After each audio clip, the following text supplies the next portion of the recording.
you are working on any financial goal, it can feel like it takes forever to hit big numbers. And that is true. Like, it can take a long time, especially when you're contributing small amounts. That's what I do every single week on my Transfer Tuesday videos, and a few people who watch those videos have asked me to kind of recap what that looks like, doing that every single week for a year toward a goal.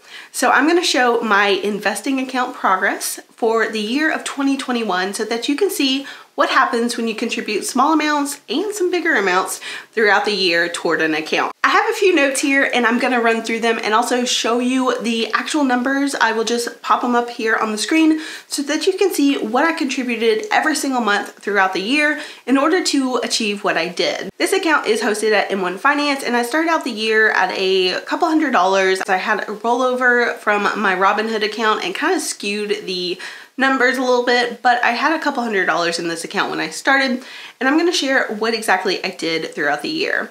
I started out in the beginning of the year, I kind of forgot I did this, but I started out contributing $25 per week. It was just, that was it, $25 per week, which isn't really a lot. That's, you know, about $100, $125 a month, but that's all I could do at the time, so I put $25 in every single week. I actually did this for several months. That was kind of all I did in the beginning of the year, but I also started to get referrals to this account. So when I had a referral, I would get $30 or $50 depending on the time frame, and I would have those added to the account automatically, and that really helped me out as well. So with my $25 contributions per week and referrals, I was able to get around $400 to $500 for those first couple months.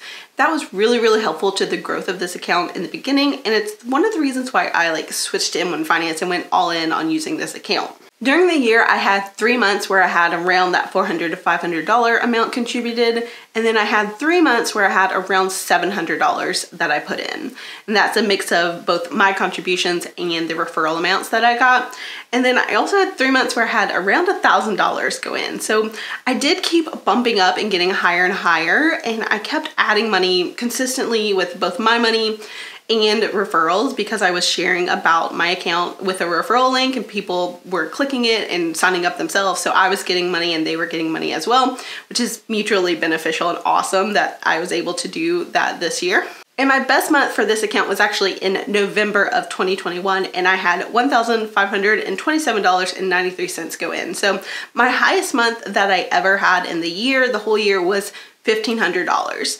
And then I did, like I said, have a Robinhood rollover. So that Robinhood rollover was around, it was a little less than $2,000. It was like $1,700, $1,800. And then part of it was sold off because I couldn't transfer that. And then $75 of that was a fee that went to M1 Finance for the transfer because they did everything for me.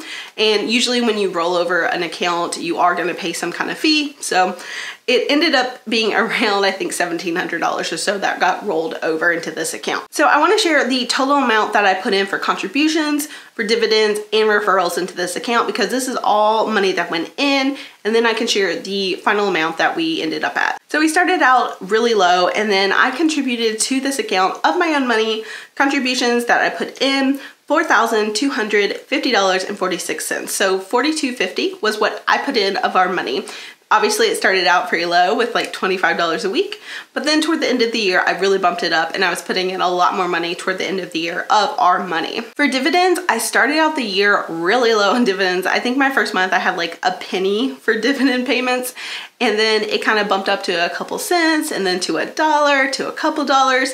It's actually really interesting to see the growth of my dividend payments throughout the year. And then at the end of the year on December 30th, I had my biggest dividend payment of all throughout the year, and it was $15.96. So that was really exciting to get paid almost $16 just for owning these stocks in this account.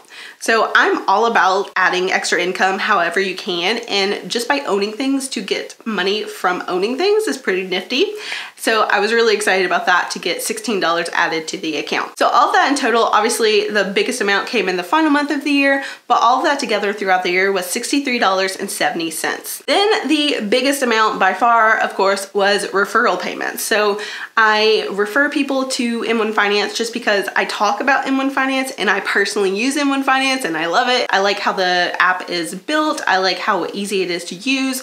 There's a lot of really good things about M1 Finance. There are some downsides too, and you you can watch my review video and see some of those. But overall, I really like it. It's probably my favorite app that I've used so far of any of the ones I've tried. And that's kind of why I stuck with it throughout the whole year instead of switching back and forth like I've done in the past.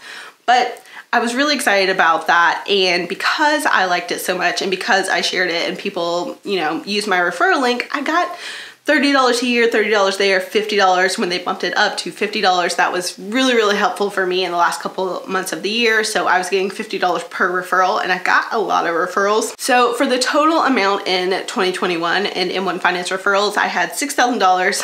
Whew, okay. So I had $6,070 in referrals in total for the year of 2021. That's a lot, you guys. I know that's pretty amazing. That's roughly $500 a month in referrals that went into this account. Some months obviously were more than others. Toward the end of the year, I was getting more in referrals just because the amount went up. So it was $50 per referral. But overall throughout the year, that meant it was roughly $500 per month, which is obviously more than I personally contributed, but together that's a lot of money. When I combine what I contributed, the referrals and the dividends, I contributed with those three things to this account $10,384.16. So those two things together were a total of $10,000 basically. And then at the end of the year, my final amount for this account was at $15,106.50. So I put in $10,000, I had a little rollover, and I had gains in this account for a total of $15,106.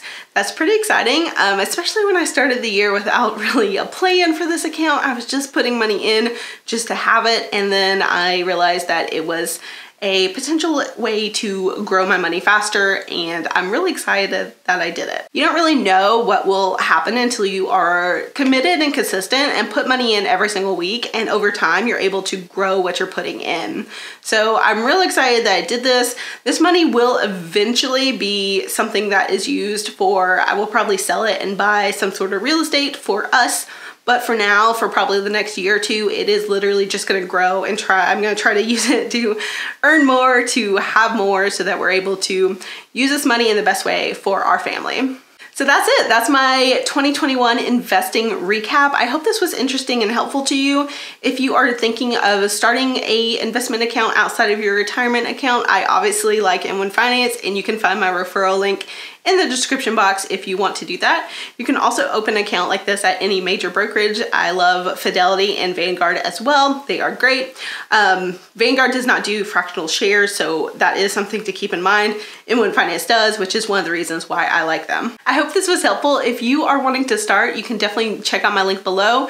Remember that you don't have to be perfect to achieve big financial goals like this. You can make mistakes and lose money and still improve your financial lives. You just have to start and be consistent on that path.